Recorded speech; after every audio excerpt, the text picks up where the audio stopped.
I am Ferdinand Marcos, and I am the President of the Republic of the Philippines. I stand today on behalf of 110 million Filipinos.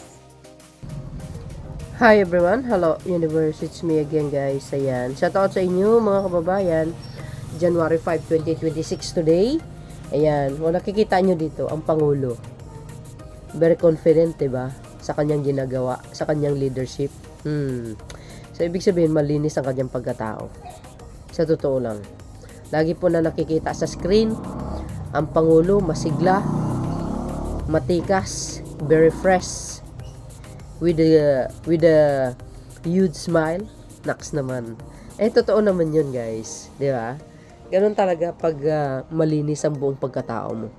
Wala kang nilabag na batas. Always, always fresh ang datingan. Siyempre, dahil dyan, nakikita ng sambayan ng Pilipino ang kanyang magandang gawa. Kahit sinabutahin ang kanyang mga proyekto, okay pa rin. Wala siyang sinisisi, basta sabi niya, kailangan ng investigation. At yan naman po ang nangyari. Ngayon, siyempre, ang taong bayan, witness din naman sila. Remember, sa social media, halos, I think, 90% mga tao may cellphone. Kahit maliliit na bata. O, ibig sabihin, mga tao talaga, na talagang nasa tamang edad. Nasa 85% or 90% nasa social media, kaya alam nila kung ano ang totoong nangyari.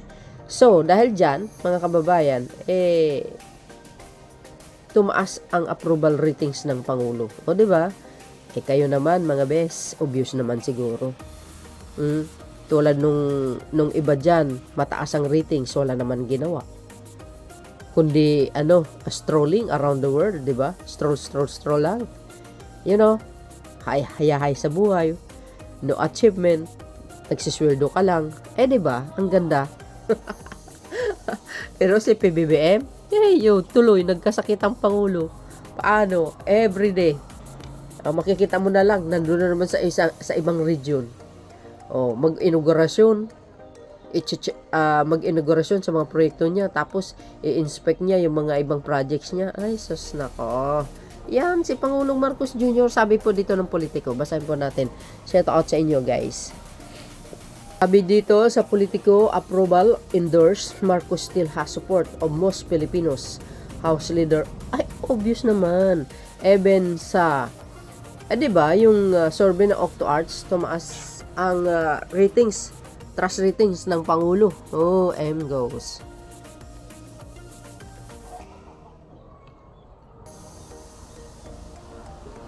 Sabi dito, two leaders of House of Representatives said, the result of survey showed that a majority of Filipinos still approve of the performance of President Ferdinand Marcos Jr. Yes, totoo yun. Kahit sa House Committee on Justice nga majority. Nakuha niya.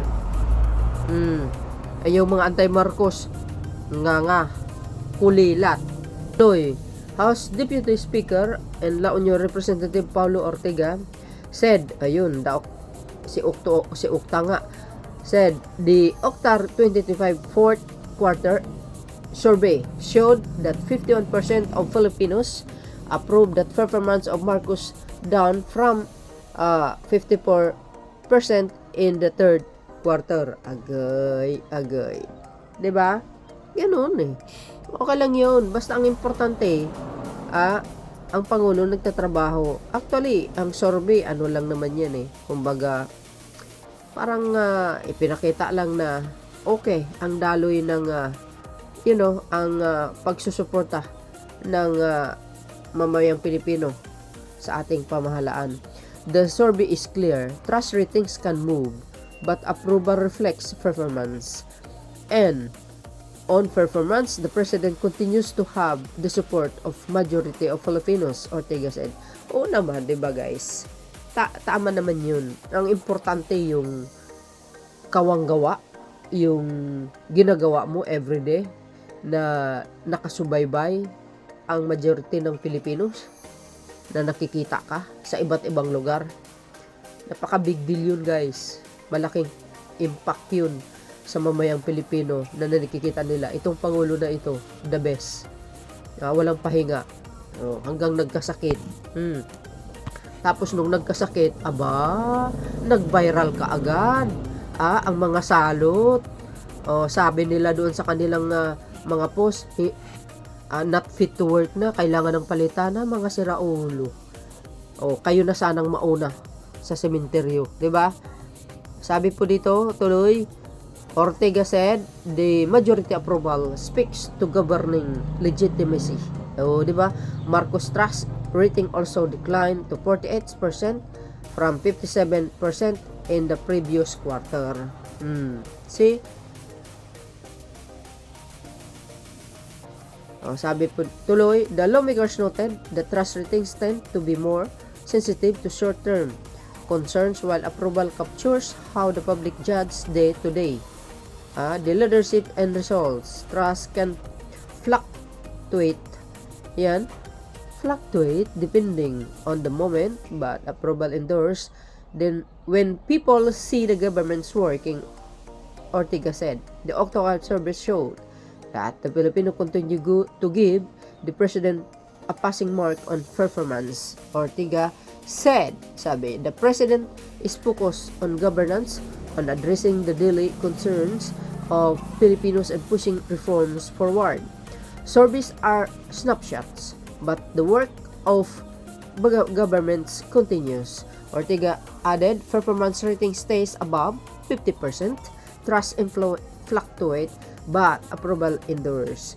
Meanwhile, House Assistant Minority Leader and Lanao del Sur, Representative Sia Alonto Adjong said, the trust ratings of the president shows stability, not collapse. Correct. Alam nyo guys, ang nagpapaano lang naman yan ang nagkakukuda-kuda, ang mga anti-Marcos, sila po yun ang nagpapalaganap na mababa yung trust rating ng Pangulo, hindi na maganda ang lagay ng pamahalaan, bagsak na ang ekonomiya. Yung tipong ganun sa mga post nila, grabe, napaka-irresponsableng mga ibang Pilipino. 'Di ba? Imbis iangat mo. 'Di ba? Yung katotohanan ba, sasabihin mo, maganda naman ang daloy ng ekonomiya, kahit sabihin mo sa issue ng flood control, okay lang yun, as long as the president work hard, talagang focus doon, no? Ako, malaki ang tiwala ko kay PBBM kasi Pangulo ginampanan niya ang kanyang tungkulin. Hindi po nanumpa yan, no? Nung siya ay nanumpa bilang Pangulo ng Pilipinas, kung hindi niya kayang gampanan ang kanyang tungkulin, of course, yes. Kaya nga tinawag siya ng Diyos or niluklok ng Diyos kasi si PBBM ang may kakayanan. Kita naman natin po yun Ang daming nagbago kaya, lalo na sa agriculture sector, sa mga magsasaka, ko po, daming tulong natanggap. Sabi po dito, approval remains above 50% and tell as Filipinos continue to judge the president on performance, Adjong said. Trust is more sensitive to short-term pressured and sentiment. He added, approvals reflects performance and on performance the president still has majority support. Adjong said Marcos trust rating shows a steady base that continue to give the president credit for delivering. As long as the majority continues to approve of the president performance, the mandate remains very strong. Adjong sa added, trust can fluctuate, but approval shows how people assess leadership day to day. The message from the numbers is clear. He added, keep working, keep delivering, and let the result speak. Yes. As long as the president work, guys, working hard, wala namang problema doon. Yung mga sekretary niya naman, masipag. And we all are witnessing sa magandang takbo ng ekonomiya ng bansa. Ganun lang naman talaga yun Pababa, pataas, pababa. 'Di ba? Hindi naman kasi pare-pareho ang daloy ng takbo ng taon. Mayroong taon or first quarter, second quarter, mataas, 'di ba? Ang trust rating sa second quarter bumaba ang kung tutuusin mo sa mga ganyang klaseng survey, hindi na kailangan Ang kailangan yung kung paano magtrabaho ang isang leader tulad ni PBBM, 'di ba? Maraming magagandang programa, magagandang projects, 'di ba? Tulong sa mga mamayang Pilipino. Ang importante ang Pangulo nakafocus kung saan po ang maganda para pakinabangan ng sambayan ng Pilipino. Well, hindi naman kasi siya ugali makipagbardagulan sa social media tulad ni Lakwatsera. Ay, di ba? Walang trabaho. Ay, nako. Tapos gusto nyo maging leader, kakahiya. Ano naman kaya yung sagot niya sa international forum, if ever? Nga. So, yun mga bes, ano po ang masasabi niyo? Ako? Di ba? Sa ating mahal na Pangulo, the best president forever. Wala nang iba. Wala nang wala nang maitatapat sa kanya. Siya lang talagang pinakamagaling, except yung kanyang ama. Totoo po yun. Ganun pala yun mga kababayan. Pag once ang isang Pangulo, matalino, magandang gawa, maraming pagsubok no? Sarit-samot mga pagbibintang, akusa, hala. Kaya abangan natin ang susunod na naman ng akusa ng mga anti-Marcos sa kanya.